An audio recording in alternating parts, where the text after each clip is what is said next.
Hello, everybody. Yes, I'm here to give an update on the new cluster group that was set up last year, which is in this area, university student sport and physical activity, focusing on this population. So in terms of, I'm going to run through why it was set up, a bit about the purpose, how it fits to the national agenda for sport and physical activity through BUCS, and then how it links to our own Sheffield Hallam, the newly sort of formed physical activity and sport strategy that was just been launched again, and then some start of research activities that are going on, and really to open it out for if anybody wants to join the cluster group. So why it was set up was thinking that there's an awful lot of work across the sport area with different themes, but wasn't one group sort of focusing on this population. So really, with the increased amount of work that's going on now in the sector, there's a rationale to focus on this population in itself and the importance of university sport and physical activity to universities.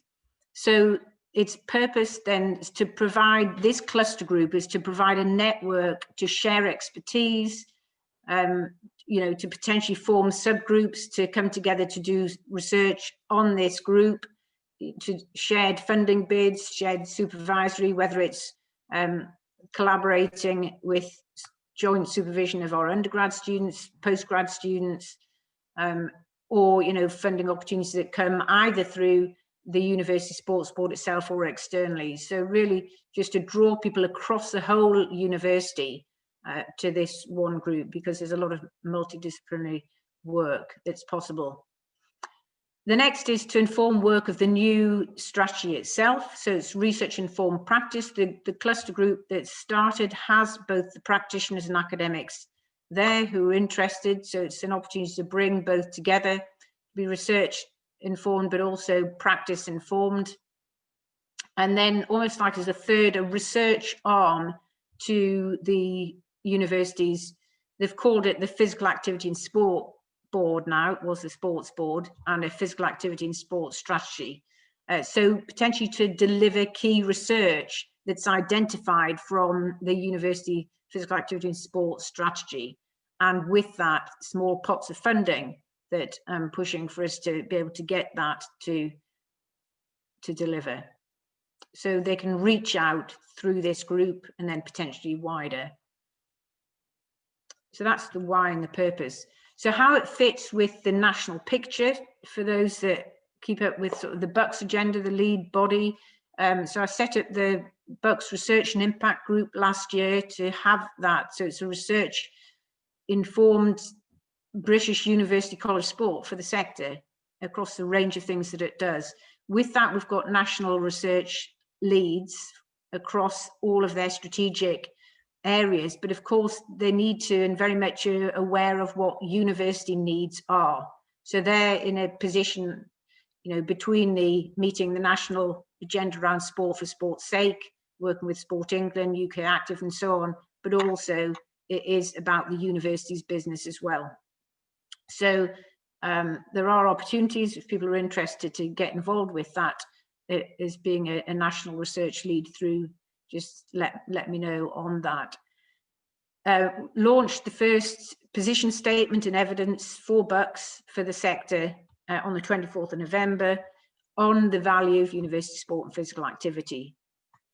And across the key areas, they're listed there on the right, from the sport, use of its brand, recruitment, through to the transitions and retention, bringing together the evidence on that. The very much the importance of the physical activity, health and well-being, as we know now with mental and physical well-being with students, a whole host of research that's happening across the board on that. The evidence that Shu did with BUCS some time ago, with team from the academy itself with the sport and graduate attainment work. Oh, sorry, no, that was the sport and graduate employability But recently there's work on a case study using the shoe data, which does show that even holding for many of the known characteristics, that there's a strong correlation between those involved in sport and graduate and attainment, getting more 2-1s and first, as well as withdrawing less. So it's building up that evidence base, and then more work to be done around the civic agenda, as you know, the university, the importance there. So as I said, it's the target really was to start with vice chancellors, for them to sit up and really see now, rather than it being anecdotal, but more building that the evidence is there, been over 30 years, to try and show that, to help the sector. So as I said, from that there'll be guidelines published in a whole range of areas, which will come out to improve the quality of provision for students. There'll be BUCS research conference embedded into the annual conference, national research webinars, opportunities for people to get involved, to get impact for their own research areas. And as I say, funding opportunities coming nationally as well. They'll come through into the cluster group, and obviously more widely as well. So as I said, there's opportunities for people to get involved with that.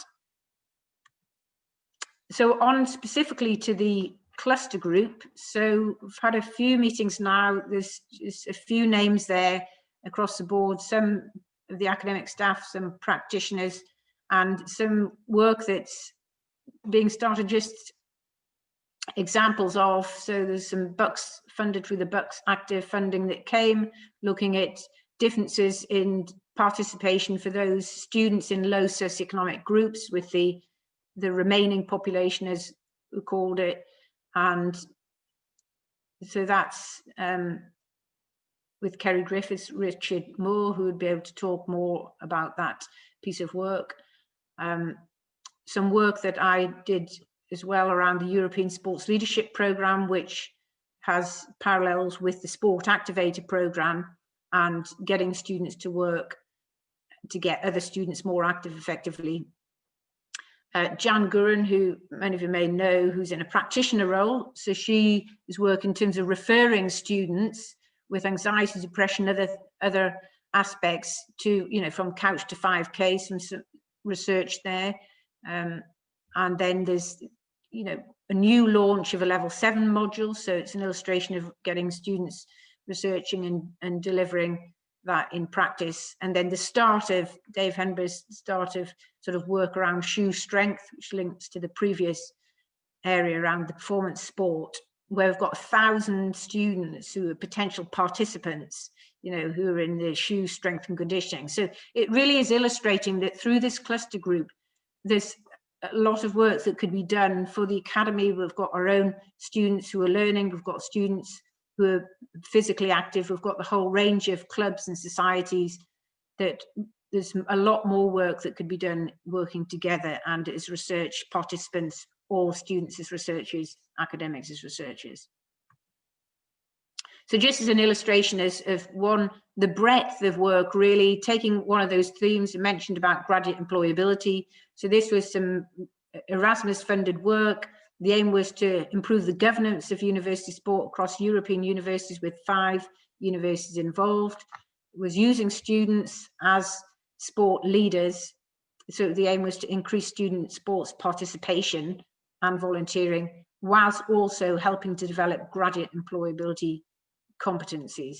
So the program was, each university had 10 sports leaders promoting 5 different sports to the inactive population across the 5 countries, trying to juggle that with 5 different cultures, working each of those sport leaders with employer mentors, and going through an employee development program, focusing on the whole range of graduate competencies. And then a before and after intervention showed increases in graduate competencies. So that's been published work as well. So some of those is now transferring to work with sport leaders here at Sheffield Hallam, and aligning with we've got a whole load of alumni mentors that have signed up to work with students in various different projects. So there are lots of potential there.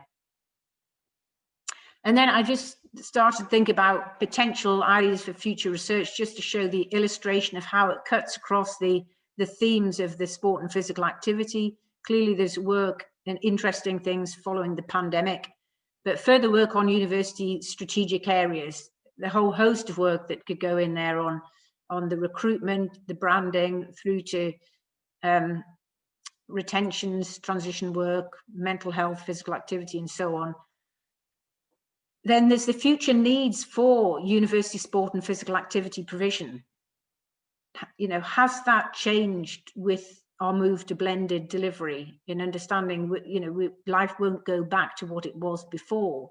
So do we need something different out of our university sport and physical activity provision? What type do we need? What's the delivery mode? If we've got commuter students, part-time students, are we better off facilitating participation nearer their homes as well as at the university? And measurement is a key thing. Those interested in physical activity, measurement, do we really collect data well enough to really know how well things are done, whether it's about attainment and graduate employability? If we're not measuring the data accurately, there's a flaw there. So impact of online physical activity sessions, the team and clubs, what's really the impact that and the experience students have had, from social through to high performance sport and our elite athletes, where actually we have been maintaining an offer for the elite athletes, but what type of experience have they had? And then engagement in university sport and physical activity and impact on mental health during and post pandemic as another large area, just to throw some things out there as illustrations. So I'll leave it there, but it's really an introduction to this cluster group, focus, specialization on this population, a research arm to our own university sport, physical activity strategy, and an opening there for people to get engaged if it's an area of interest. Thank you. Good stuff. Thanks very much, Julie. Very insightful talk there. See what's happening in the cluster group there. So I'll open for questions from the floor. Yeah, I've got a question, Marcus, if that's all right. Go for it. Hi, Julie. Nice to see you again. I just wondered, I know we talked a little bit about this, but whether any progress had been made on getting undergraduate, postgraduate students, perhaps so M level, involved in some of this research. I say that because each year on probably sport development, we have a couple of students who really get into in books and do some sort of research on it. Is that a strategic element that could be incorporated? Yes, absolutely. It's something that I really want to happen, and I think it can happen both in doing work for BUCS nationally, but also for Sheffield Hallam. And it could actually be done, as I said, at the board last week or the week before, when they're even debating about the use of terminology. As we know, is sport putting students off? I mean, the research would say not. We know it's different populations of the communities. So there's a whole host of stuff that could be done for management students, for psychology students. We know we've got with our own multidiscipline in sport and physical activity as well. So how to make it happen? I've tried to connect with the research project leads this year, but I don't know whether it was mistimed. So I think if we can know the exact cutoff point in a way, the list of research project ideas, then we really need the module leads for the research to push that and promote that, to try and make that happen. But I'd welcome the input. And the other thing just to say is that BUCS nationally were keen to sponsor, so that it could be, so that whether it's too late for this year, I don't know, but it could still happen for this year, so that we can advertise across the UK for someone to potentially win and have the best research project of the year type of thing. And they would get an opportunity to present at the BUCS annual conference, a certificate, a small award as well with that. Yeah.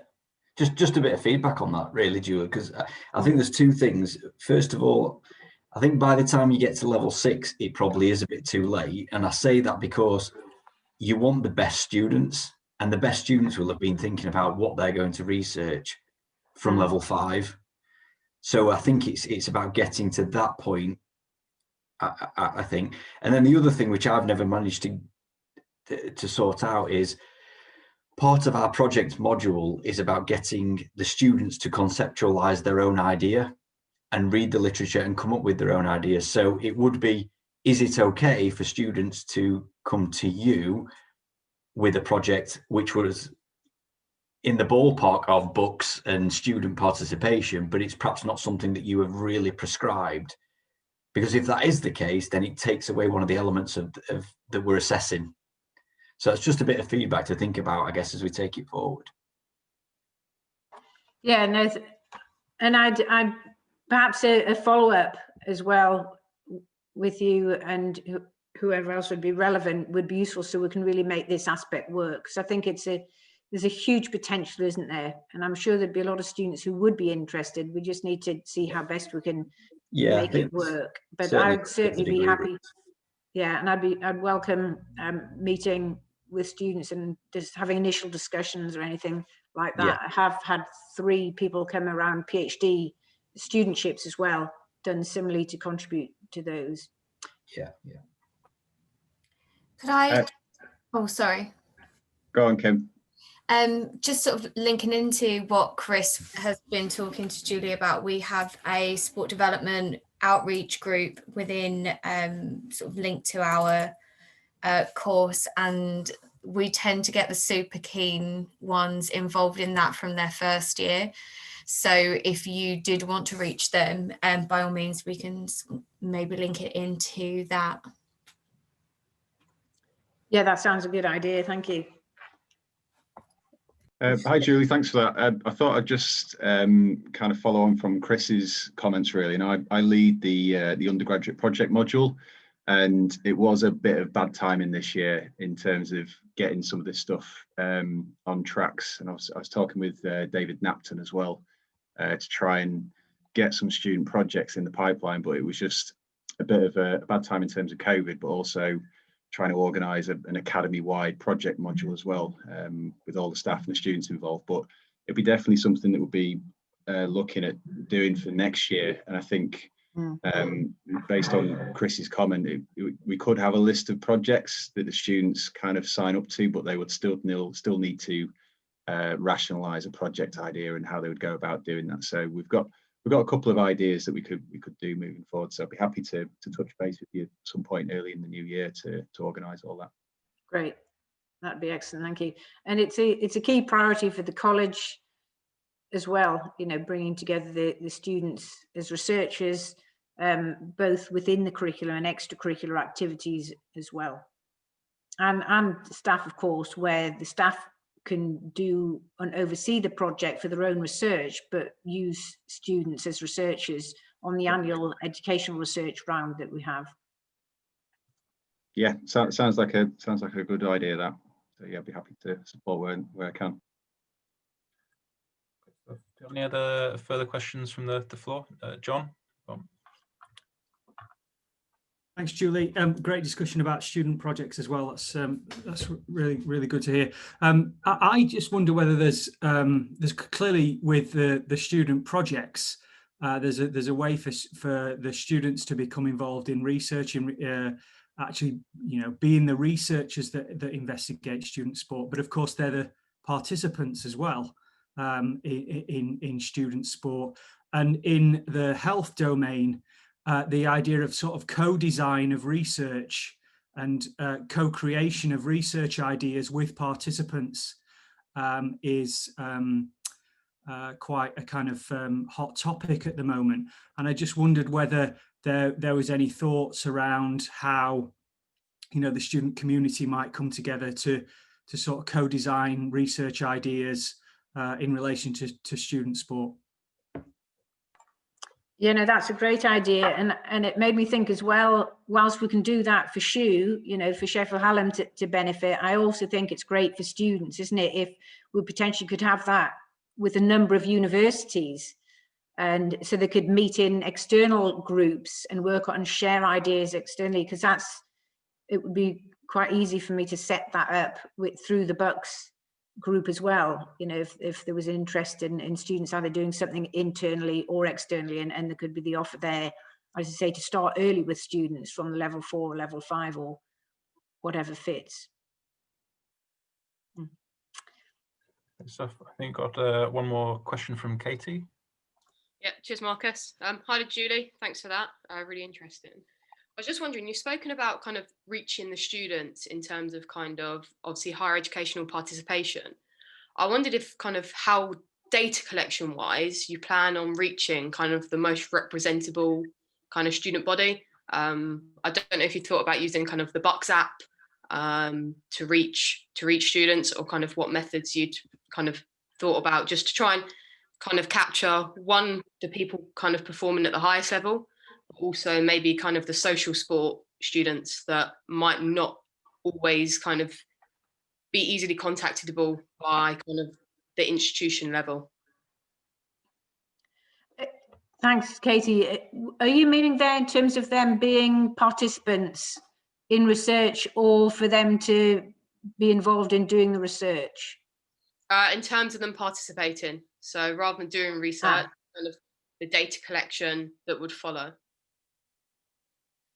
I mean, at the national level, we've got an inclusion group that's leading on this whole area, from how the engagement of it, but also, as you say, capturing that data, so that the British Active Student Sports Survey, the new BAS survey that came out in July, I don't know if people have had a look at that, but the BUCS Research and Impact Group looked at the survey itself, so it could be more sensitive to try and capture things perhaps that you're referring to, and the broader areas of inclusion, because we were not able to capture the data to really understand why they're participating, why they're not, and so on. So that is enhanced the British Active Student Survey, so we can better represent by capturing the data. So that's the start, isn't it? The data capturing process. There is the BUCS app, I think probably isn't widely used enough. And then the next bit is around, well, how do we engage the wider student body? And we still have a long way to go on that. And BUCS have got some funding that's was ready to come out in September, BAME funded research, again, to explore barriers to participation there, just similarly to how we did with the low socio-economic group. The only reason why it's not been released yet is because we didn't feel in September it was a great time to get a very good representation because of the pandemic. But yeah, you're right. It's an area that we need to explore further. But there's more. There's a whole host of things that are starting to happen with it. Great. Cheers. Thanks. Good stuff. Unless you have any other questions from the floor, we'll wrap up there this afternoon. So thanks so much for your talk, Julie. It's great to see so much engagement there at the end. So so it's really useful to see that, and thanks for your talk again.